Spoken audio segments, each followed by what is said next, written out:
अब तक आपने कुछ नहीं पढ़ा, चाहे वो किन्हीं परिस्थितियों के कारण हो, किन्हीं कारणों के कारण हो, या फिर आपकी खुद की लापरवाही, आलस, सोशल नेटवर्किंग यूज, कुछ भी हो सकता है।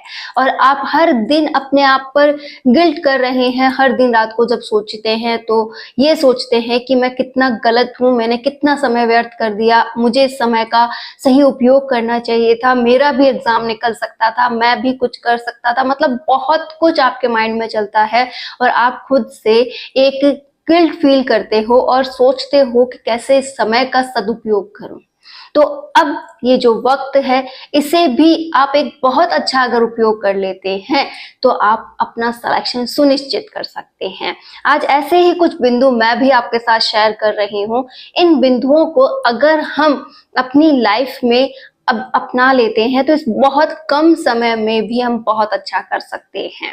और कौन से हैं वो बिंदु, कैसे हम अपनाएं, कैसे अपनी लाइफस्टाइल को चेंज करें, कैसे एक इफेक्टिव पढ़ाई करें, आज हम इसी पे बात करेंगे।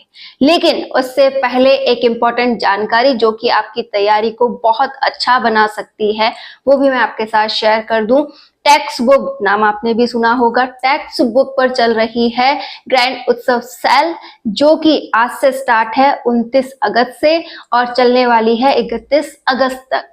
अगर आप इनका ईयरली पास प्रो लेते हैं तो वो मिलता है 351 रुपए में, और अगर ईयरली पास प्रो मैक्स लेते हैं तो वो मिलता है 439 रुपए में। बहुत ही कम रेट में आपको ये टेस्ट सीरीज वगैरह अवेलेबल करवा रहे हैं। बहुत अच्छे से आप अपनी प्रैक्टिस कर सकते हैं और बहुत अच्छा अपना रिजल्ट इंप्रूव कर सकते हैं। अगर आपको 12% एक्स्ट्रा डिस्काउंट चाहिए तो आप यूज कीजिएगा SMM कोड का, और ये कोड आपको देगा एक्स्ट्रा 12% डिस्काउंट। इससे रिलेटेड जो भी जानकारी है वो मैंने डिस्क्रिप्शन में डाल दी है, आप वहां से इसे परचेज कर सकते हैं। साथ ही आपको आपकी प्रैक्टिस रेगुलर करनी है ताकि जो आप पढ़ रहे हैं उसे आप बहुत अच्छा कर सके। अब हम बात करते हैं कि कैसे हम हमारी तैयारी को इस कम समय में भी बहुत अच्छा करें, कि हमारे पास तो मैं कहूँ कि हो सकता है किसी एग्जाम के लिए मात्र 3 महीने ही हो, तो कैसे मैं तैयारी करूं। अब ये बात तो हमें क्लियर हो गई कि बहुत से स्टूडेंट्स हैं जो बहुत आगे निकल चुके हैं, उन्होंने अपना बहुत सा सिलेबस कवर कर लिया, तो अब मैं उन्हें सडनली जाकर तो नहीं पकड़ सकता कि हाँ मैंने 2 दिन में तैयारी की और मैं उनके बराबर आ जाऊं। ऐसा नहीं, मुझे बहुत कुछ चेंज करना है। जैसे सबसे पहला चेंज होगा कि आप जो पढ़ रहे हैं वो सिलेक्टिव हो और स्मार्ट स्टडी से भरा हो, कि पहले मुझे किन टॉपिक्स पर काम करना है जो कि मोस्ट इंपॉर्टेंट टॉपिक्स हैं, जिनके ऊपर अधिक से अधिक क्वेश्चंस पूछे जाते हैं। और अब मैं उन टॉपिक्स को कैसे छांटूं, तो मैं जिस भी एग्जाम की तैयारी करूं उसका पहले पुराने पेपर्स का सेट खरीदूं, चाहे वो आप मार्केट से लेकर आए, चाहे आप ऑनलाइन उन्हें लें, कैसे भी लेकर आपको पुराने पेपर्स का जो बंडल है वो खरीदना है। खरीद लिया, उसके बाद उस पेपर पे आपको काम करना है कि हाँ मैंने आज पेपर सेट खरीदा है, इसे मैं बारीकी से एनालाइज करूं और इस पे जो भी टॉपिक हैं जिन पर क्वेश्चन बना है उन्हें नोट डाउन कर लूं। देखो कोई भी प्रोसेस हो समय लेगी, आप सोचिए कि बस सडनली हो जाए तो नहीं होगा, आपको 100% वहां देना होगा, अपना समय वहां खर्च करना होगा। फिर आप जब PYQ की एनालिसिस बहुत शानदार तरीके से करते हैं, वहां से उन क्वेश्चंस को छांटते हैं जिन पर क्वेश्चन बने हैं, तो आपको बहुत सा ऐसा क्वेश्चन, ऐसा मटेरियल मिलता है जो कि 100% आपको क्वेश्चन भी दिलवाने में रहता है। तो पहले आप उन टॉपिक को वहां से छांटो। अब आपके पास है आपका सिलेबस, उस सिलेबस में से आपको क्या करना है, वो टॉपिक्स पहले पढ़ने हैं। मैं ये नहीं कह रही कि सिलेबस नहीं पढ़ना है, लेकिन जो टॉपिक आपने छांट लिए हैं उन पर आपको पहले काम करना है, उन्हें पहले बारीकी से समझना है। जब आप उन टॉपिक पर काम करेंगे तो आपको लगेगा कि हाँ मुझे कुछ आता है, क्योंकि अधिकतर पेपर उन्हीं टॉपिक पर बनते हैं।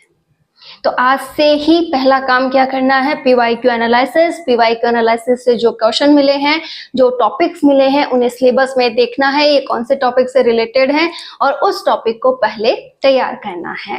अब दूसरा मोस्ट इंपॉर्टेंट काम आता है कि जो हम पढ़ेंगे वो थोड़ा एक्स्ट्रा तो हो ही गया ना उनके मुकाबले, कि वो लोग तो बहुत आगे निकल गए और मुझे तो अभी से स्टार्टिंग करनी है, तो मुझे एक्स्ट्रा पढ़ना पड़ेगा। अब एक्स्ट्रा पढ़ना पड़ेगा मतलब समय बढ़ाना पड़ेगा, कि जो पढ़ाई है उसका समय अब मुझे इम्प्रूव करना पड़ेगा, एक्स्ट्रा समय आपको देना होगा। कहने का अर्थ है कि अब 4 घंटे से काम नहीं चलने वाला, अब तैयारी 8 घंटे, 10 घंटे, 12 घंटे की करनी पड़ेगी, क्योंकि टॉपिक वो भी कवर करने हैं जो स्टूडेंट आगे निकल गए हैं, उन्होंने पढ़े हैं, और हमें भी एक्स्ट्रा पढ़ के ही तो आगे निकलना है।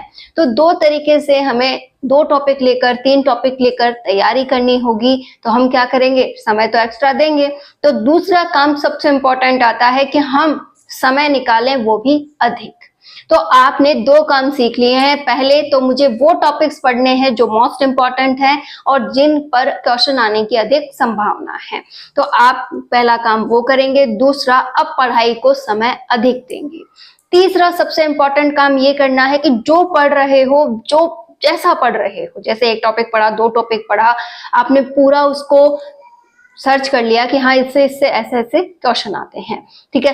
अब आपको क्या करना है, उसका रिवीजन करना है, कि बार बार वो रिवाइज होता रहे, कि आप आगे भी बढ़ते रहें और पीछे वाला रिवाइज भी होता रहे। अगर हमने टाइम पर रिवाइज नहीं किया तो हम जो पढ़ रहे हैं वो किसी काम का नहीं रहेगा। तो आपको वक्त वक्त पर पढ़ने के साथ साथ रिवाइज भी करते रहना होगा। इसके साथ ही आपको एक मोस्ट इंपॉर्टेंट काम और करना होता है, जो कि है पीवाईक्यू निकालना। पीवाईक्यू निकालने के लिए एक ऑप्शन मैंने भी अभी आपको दिया है, आप टेक्स्ट बुक ले सकते हैं, साथ ही साथ आप किसी की भी टेस्ट सीरीज ले सकते हैं, जो भी आपको बेस्ट लगे आप उसकी टेस्ट सीरीज लीजिए और टेस्ट देना स्टार्ट कीजिए। क्योंकि टेस्ट देने से हमें ये पता रहता है कि कौन सा टॉपिक हमें कितना आया है, कितना समझ में हमें और इसमें लाना होगा, क्या क्या चेंजेस मुझे करने होंगे, तैयारी कैसी है। लेकिन डरिएगा मत, कई बार टेस्ट सीरीज थोड़ी टफ भी बना दी जाती है और आप सोचे कि मुझे तो एक भी नहीं आया तो मैं किसी लायक नहीं हूँ। आप बहुत लायक हैं, बस आपको आप पे काम करना है। और कहा भी जाता है, जब तक हम किसी भी लक्ष्य को अपना 100% समर्पण नहीं देते, वो लक्ष्य भी हम तक नहीं आता। इसका अर्थ कभी भी ये मत निकालना कि हमें बस हमारी लाइफ से भी मुंह मोड़ना पड़ेगा। आपको आपकी लाइफ तो अपनानी ही चाहिए, अपनी लाइफ से प्यार करना चाहिए और अपने लिए थोड़ा सा समय निकालना चाहिए, क्योंकि जब तक हम स्वस्थ रहेंगे तब तक ही हम हमारे लक्ष्य तक पहुंच सकते हैं। अब सोचिए, लक्ष्य तक तो आप पहुंच गए और आप स्वस्थ ही नहीं हो तो उसका आनंद कैसे लोगे। तो थोड़ा समय अपने लिए जरूर निकालिएगा, चाहे वो पर डे आधा घंटा ही क्यों ना हो, अपनी केयर जरूर कीजिएगा। अब मेन लक्ष्य की बात आती है। लक्ष्य से हमारा अर्थ ये होता है जो माइंड में एक तरीके से जुनून की तरह चढ़ जाए और उसके लिए आप समर्पित हो जाएं और दूसरे भाव आपके मस्तिष्क में ना आए। चाहे वो भाव हो सकते हैं किसी भी कारण के, जैसे कोई हालात हैं, कोई परिस्थितियां ऐसी हैं, या फिर कुछ भी ऐसा नेगेटिव भी हो सकता है, कुछ पॉजिटिव भी हो सकता है, आप ख्याली पुलावों में खोए हो सकते हो, कैसा भी कोई भी रीजन हो सकता है।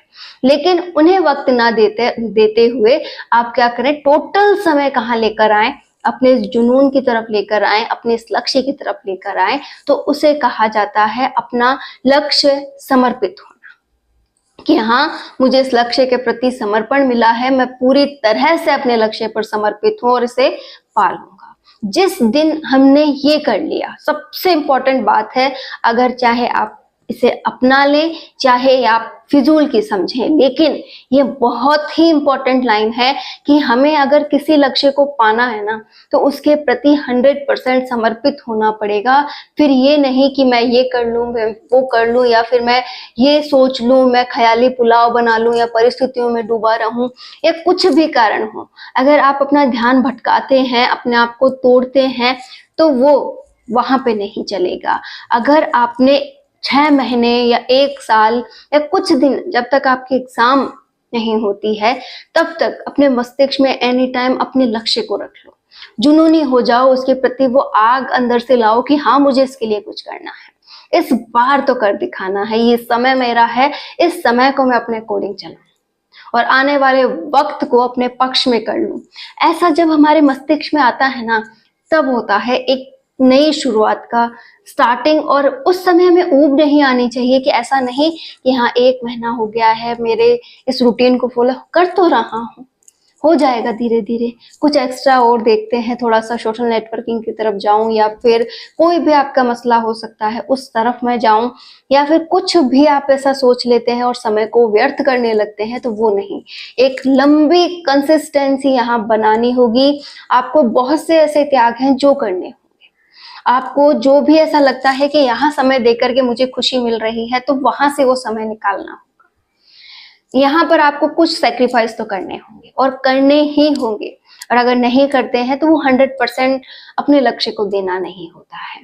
तो प्लीज अपने ऊपर विचार कीजिए। आप बहुत पावरफुल हैं, आप बहुत इंटेलिजेंट हैं, या फिर आप में अगर आप सोचते हैं कि मुझ में कुछ भी नहीं है वैल्यूबल, मैं हर तरीके से नालायक हूं, तो वो सोचना आपको बंद करना होगा। क्योंकि कोई भी नालायक नहीं है, सबको बहुत कुछ मिला है, बस आपने उसका यूज नहीं किया, आपने उस पर काम नहीं किया।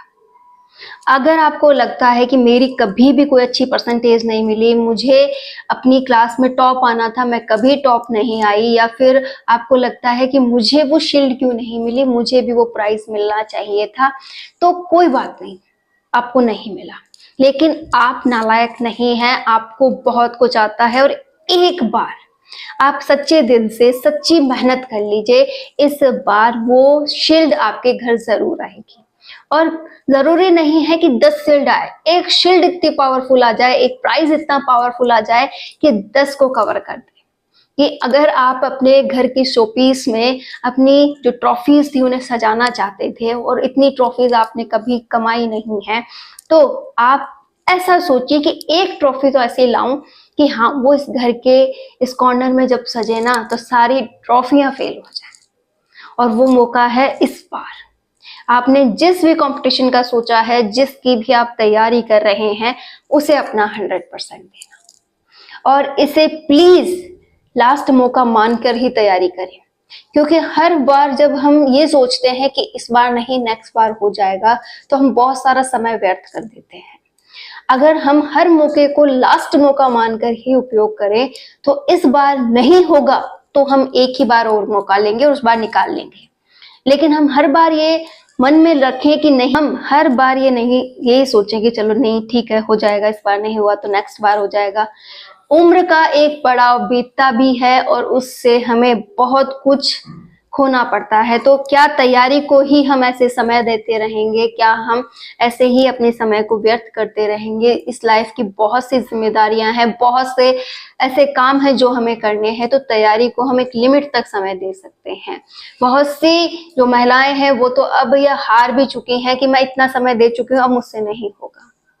तो आप प्लीज वक्त रहते संभलिए और अब इस मौके को लास्ट मौका मानते हुए तैयारी कर लीजिए।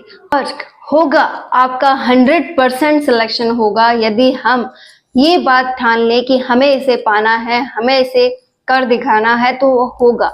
पहले खुद पर विश्वास कीजिए कि अभी देर नहीं हुई है, मैं कर सकता हूं। और ये प्लान अपनाइए कि हाँ आज से ही मैं पहले इंपॉर्टेंट क्वेश्चन को समय दूं, उन्हें तैयार करूं, और उसके बाद जो बच जाए उन टॉपिक्स को तैयार करूं, इनका टोटल रिवीजन करूं, शानदार वाला रिवीजन करूं, और जितने हो सके प्रैक्टिस करता रहूं, ताकि वो डाउट्स क्लियर होते रहे और पता चलता रहे कि और इसमें क्या पढ़ना है।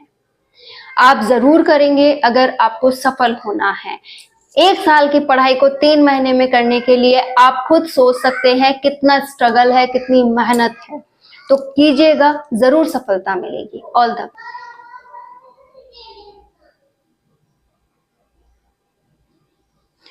और होगा आपका 100% सिलेक्शन होगा, यदि हम ये बात ठान लें कि हमें इसे पाना है, हमें इसे कर दिखाना है, तो वो होगा। पहले खुद पर विश्वास कीजिए कि अभी देर नहीं हुई है, मैं कर सकता हूं, और ये प्लान अपनाइए कि हाँ आज से ही मैं पहले इंपॉर्टेंट क्वेश्चन को समय दूं, उन्हें तैयार करूं, और उसके बाद जो बच जाए उन टॉपिक्स को तैयार करूं, इनका टोटल रिवीजन करूं, शानदार वाला रिवीजन करूं, और जितने हो सके प्रैक्टिस करता रहूं, ताकि वो डाउट्स क्लियर होते रहे और पता चलता रहे कि और इसमें क्या पढ़ना है। आप जरूर करेंगे अगर आपको सफल होना है। एक साल की पढ़ाई को 3 महीने में करने के लिए आप खुद सोच सकते हैं कितना स्ट्रगल है, कितनी मेहनत है। तो कीजिएगा, जरूर सफलता मिलेगी। All the best.